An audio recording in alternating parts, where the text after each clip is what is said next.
Okay, good evening everyone. We are going to continue the part 2 of the last video जिसमें हमने पढ़ा था recap of the classification of element and periodicity in property. Last तक हमने कुछ basic चीजें देख ली थी और इनिशियल जो चैप्टर का स्टार्टिंग था वो हम लोग देख चुके थे, ठीक है। इसमें हम आगे कंटिन्यू करेंगे रिकेप में। लास्ट हमने छोड़ा था S P D F orbital पे, ओके। इसमें हम कंटिन्यू करेंगे उसके आगे से। यहाँ पे हाइड्रोजन ऑक्यूपाई करता है एक यूनिक पोजीशन पीरियोडिक टेबल, ये हमने देखा था बीच में कि हाइड्रोजन जो है एक यूनिक स्पेस ऑक्यूपाई करता है क्योंकि उसकी प्रॉपर्टी नोबल गैस में भी आती है, जो कि 18 ग्रुप में आती है, फर्स्ट के भी आती है, बट उसको एक प्रेजेंट फर्स्ट ग्रुप में रखा गया है। सेकेंड था कि जो मेटल्स होते हैं वो 78% होते हैं maximum all of the element का। नॉन मेटल जो है वो लेस देन 20 एलिमेंट्स होते हैं। और जो इन दोनों के बीच का प्रॉपर्टी कंटेंट करता है उसे कि सेमी मेटल्स या मेटलॉइड्स कहते हैं, ठीक है। इन्हें बॉर्डर लाइन एलिमेंट भी कहते हैं क्योंकि ये मेटल और नॉन मेटल के बीच में रहता है। उन दोनों की प्रॉपर्टीज कहीं न कहीं इनके इसमें रहती है, ठीक है। एग्जाम्पल है बोरॉन सिलिकॉन जर्मेनियम। नेक्स्ट है मेटेलिक कैरेक्टर। मेटेलिक कैरेक्टर की बात करें तो मेटल के जो कैरेक्टर्स है वो इंक्रीज करते हैं इन ग्रुप और डिक्रीज करते हैं पीरियड, यानी अलोंग द पीरियड जाएंगे तो मेटेलिक कैरेक्टर डिक्रीज होता जाएगा और डाउन द ग्रुप जाएंगे तो वो इंक्रीज करता जाएगा, ओके। सो पीरियोडिसिटी की बात करें, ये हमने देखा था इनिशियल में। तो पीरियोडिसिटी क्या होता है? पीरियोडिसिटी होता है जो अकरेंस है सिमिलर प्रॉपर्टी, ठीक है। किसी भी एलिमेंट की जो प्रॉपर्टी होती है सेम, जो एक प्रॉपर रेगुलर इंटरवल के बाद रिपीट होती रहती है, अ, उस हिसाब से, ठीक है। पीरियोडिसिटी मतलब occurrence of similar property of the element after certain regular interval, मतलब एक कुछ इंटरवल के बाद अगर वही की वही प्रॉपर्टी रिपीट हो रही है, ठीक है। कब? जब एटॉमिक नंबर के हिसाब से इंक्रीज हो रहा है तो उसे हम क्या कहते हैं? पीरियोडिसिटी कहते हैं।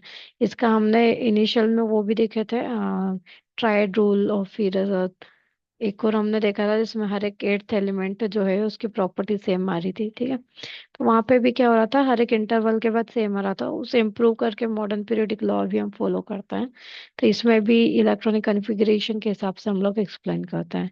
देन नेक्स्ट है cause of periodicity. Cause of periodicity को कैसे एक्सप्लेन करेंगे? ठीक है, इसमें सिमिलर इलेक्ट्रॉनिक कॉन्फ़िगरेशन का रिपीटेशन होता है, ओके। किसी भी एटम में, atom in the valence shell after certain regular interval, एक रेगुलर इंटरवल के बाद क्या होगा? रिपीटेशन होगा। बट मोस्ट इम्पोर्टेंट चीज इसमें पीरियोडिसिटी में क्या है? वैलेंशियल और इसमें इलेक्ट्रॉनिक कॉन्फ़िगरेशन, ये दो ध्यान रखना है, ठीक। आगे बढ़ते हैं हम रेडियस की तरह। हमने दो तीन टाइप का रेडियस देखा था, एक कोवेलेंट रेडियस देखा था, एक इंटरन्यूक्लियर देखा था, एक वैन वाल देखा था, ओके। सो कोवेलेंट रेडियस क्या होता है? जब सेंटर एटम, सेंटर पोजीशन से जो आउटर शेल तक की जो डिस्टेंस होती है न्यूक्लियस से आउटर शेल तक की, उसे हम कहते हैं कोवेलेंट रेडियस, ओके। फिर बात करें वैंडरवाल रेडियस की, तो ये क्या होती है? किसी एक एटम के न्यूक्लियस से दूसरे एटम के न्यूक्लियस तक अगर ये जो लाइन है, उसका हाफ जो होता है उसे हम वैंडरवाल रेडियस कहते हैं। और इनकी डिस्टेंस को हम न्यूक्लियर इंटर न्यूक्लियर रेडियस कहते हैं, ठीक है। वैंडरवाल क्या होता है? Half of the radius between the half of the distance between the radius of the two different atom, okay.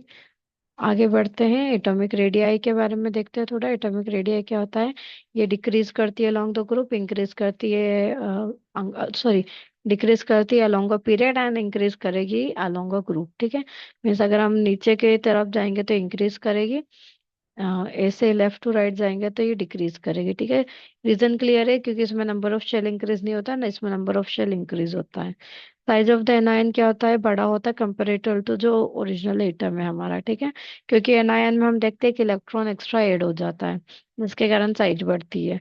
वहीं कैटायन में एक इलेक्ट्रॉन जो है वो रिमूव हो जाता है, जिसके कारण यहाँ पे साइज क्या हो जाती है? डिक्रीज हो जाती है। उसके बाद एक टर्म हमने देखी थी आइसो इलेक्ट्रॉनिक, जो कि क्या होता है? जिनमें आयन का नंबर सेम होता है। कैसे सेम होगा? जैसे नाइट्रोजन, नाइट्रोजन का नंबर कितना होता है? 7, बट इसमें +3 लगा हुआ है जिसका टोटल क्या हो जाएगा? 10। ऑक्सीजन का 8 होता है, +2 इलेक्ट्रॉन ऊपर से है तो कितने हो जाएंगे? 10। ऐसे फ्लोरीन का 9 होता है, +1 10।